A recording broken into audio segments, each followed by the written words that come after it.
everybody, Rochelle Plumstead here, Remax East Coast Elite. Thanks for joining me for this week's Movin Up Minute. Last few weeks we've talked about deposits versus down payments as we head into the crazy spring season.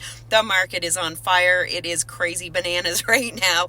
But I did want to touch on something that was a suggestion from my good friend Todd, who is in the financial industry. He thought we should discuss a little bit about closing costs because this is substantial when you're buying a property.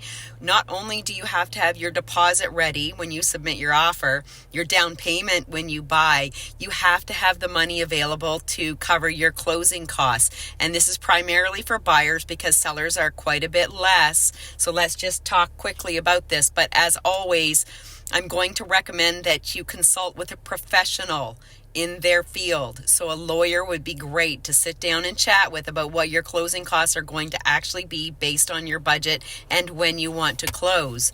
So let's just look at these quickly. The top two are the most expensive. You're going to pay a 1% transfer tax on the property you're buying. That's 1% of the purchase price or the assessed value, whichever is higher. And as we all know right now, it's pretty much the purchase price that's going to be higher.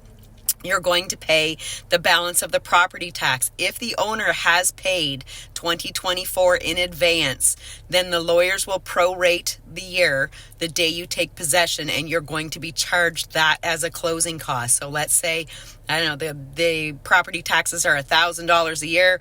The current owner has paid it. You take possession the end of June. You're going to be charged $500. You're going to have to pay for title insurance or survey, usually around $1,000 probably. You're going to have legal fees to pay for them to create all the documents for you.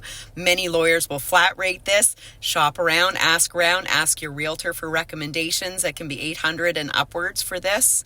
You're going to pay disbursements. This could be faxes and couriers, and I guess we don't really fax that much anymore, do we? But these are just all of the different little fees that might come in.